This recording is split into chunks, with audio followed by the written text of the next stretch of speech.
What's up? It's Jordan from FitAF. Today, I want to give you guys some information that will allow you to get more results for the time you spend in the gym. More bang from your buck, more ROI on your training investment. If you are somebody who goes to the gym without a plan and kind of does whatever you feel like, or even if you have some idea of a template, maybe the exercises you want to do, but you're not really being specific on things like volume and intensity, then I advise you to pay attention because this could really help, namely making the most out of your time. And people who fail to implement what I'm going to talk about honestly tend to leave, call them gains on the table in the name of strength and hypertrophy. So that's namely what we're talking about is weightlifting, and specifically for the goal of attaining higher degrees of strength and higher levels of hypertrophy. So, what am I talking about? I'm talking about periodization.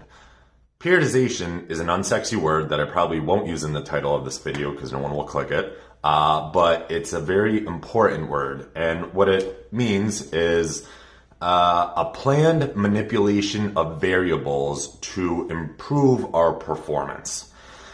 So what does that mean? Planned manipulation of variables. What are these variables? Well, there's a lot of variables, but namely what we talk about are volume, which is sets times reps times weight, intensity, how heavy the weight is, how hard you're working, and frequency. Playing with these three, pulling these three levers, you could say, can both increase and decrease our adaptations, are the results we're getting if they are put in a good systemized plan or periodized program. So where did periodization come from? Little history. I mean, basically it came from a sport specific setting. You might have, and it's still used obviously today, but like kind of a common periodized program over a year or macro cycle.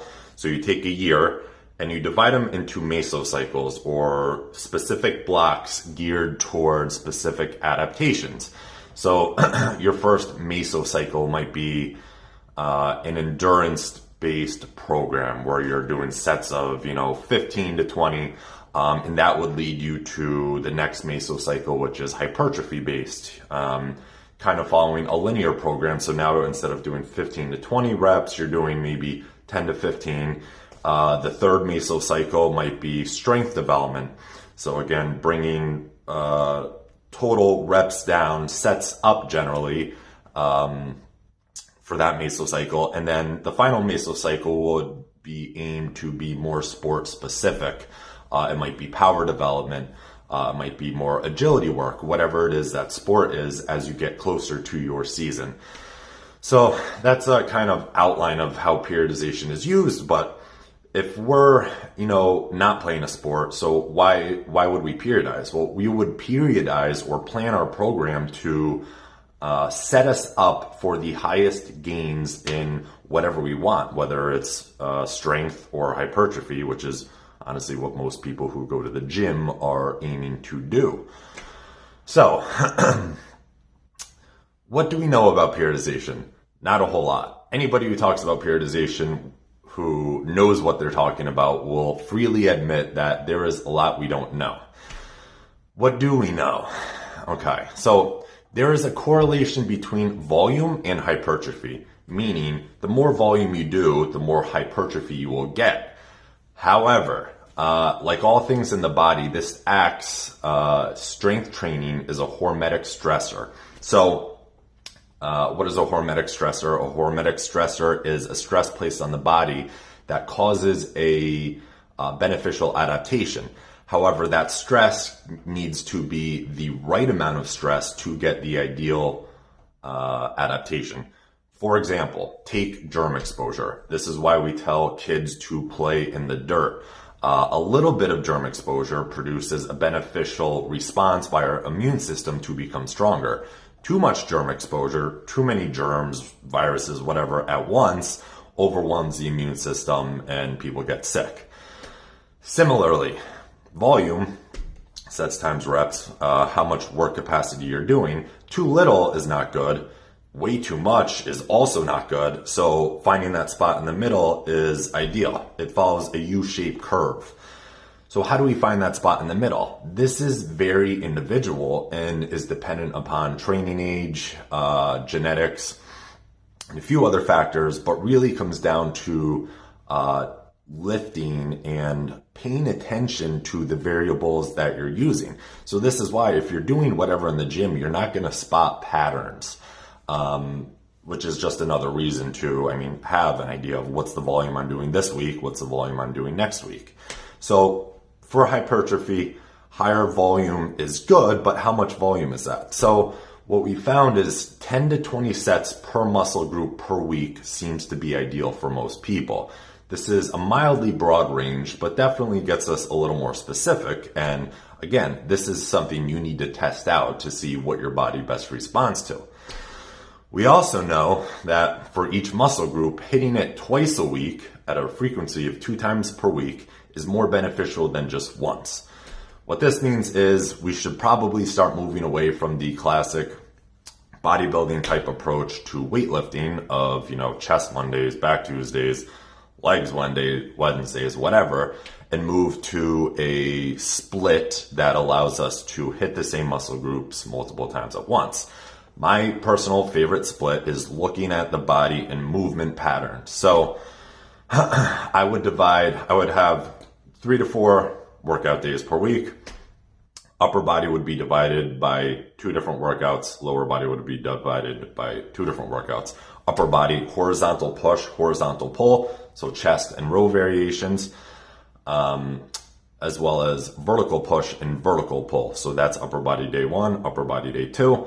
Lower body would be split between hip dominant and knee dominant, which is tending to be squat variations in the knee dominant workout and hip hinge variations in the hip dominant workout. That's a whole other thing. We'll make a video on that. But again, frequency of twice per week, 10 to 20 sets per muscle group. And having some sort of way to manage fatigue is arguably the main reason to implement some sort of periodization. What I mean by this is to gain strength and hypertrophy, we want to overload the body. But when we produce overload, we produce fatigue. So we can't continually beat the shit out of ourselves in the gym. So imagine every workout you beat the shit out of yourself and the stress continually rises. The body doesn't work in this linear pattern. Again, there's a point at which too much stress is going to provide a negative outcome. So we need to alleviate that stress, or otherwise known as deload some stress. Some of you might have heard of a deload week in the weightlifting realm. What this basically means is taking a week to back off on volume and or intensity and or frequency and or doing things that will kind of stimulate the opposite from a nervous system point of view. So weight training is very sympathetic dominant. We want to give our sympathetic nervous system a break. So we might do some parasympathetic work. We might go for some walks or do yoga or do some self-myofascial release like foam rolling or get a massage. All these things will help our nervous system recover and will help our muscular system recover. So a kind of common pattern you might see if you want any sort of template would be take 4 weeks. Week 1 is relatively high intensity, high volume. Week 2 is medium intensity, medium volume. Week 3, you hit it hard. You go very high intensity, very high volume, and prepare yourself for week 4, which is a back off week. So weeks 1, 2, and 3 are building stress, and week 4, you're going to deload that stress. You're going to cut back on intensity. You're going to cut back on volume. So that way, week 5, when you go back, you're freaking ready to go and you can build that stress again. Trying to think if I missed anything, trying to keep these videos shorter. Did I miss anything?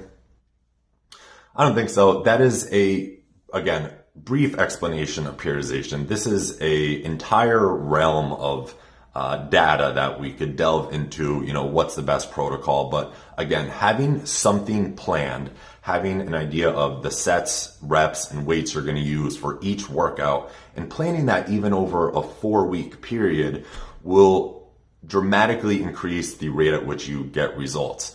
If you know that, okay, I did 4 sets of 10 on the bench this week at 200 pounds, next week you want to improve on that. You might want to do 4 sets of 12 of 200 pounds. You might want to do 4 sets of 8 at 220 pounds. Again, increasing volume, increasing intensity, some sort of beneficial adaptation that's going to produce strength and or hypertrophy as a side effect. Again, if you're just doing what you feel like and you have no idea what you did last session or what you're going to do next session, then you're kind of just guessing, and you're not making the most out of your time. You will not get the highest ROI on the time spent in the gym. And my philosophy has been, if I'm going to spend, 5 to 10 hours in the gym each week, I want to get the most freaking out of it, because I like going to the gym, but it's not all I want to do. I like doing other shit, and I want to make the most out of it. So I hope that helps. If you have any questions, feel free to ask. I'll probably make future videos going more into periodization, different ways to do it, linear, undulating, multiple methods, but there's a brief synopsis of periodization. Thank you. Bye.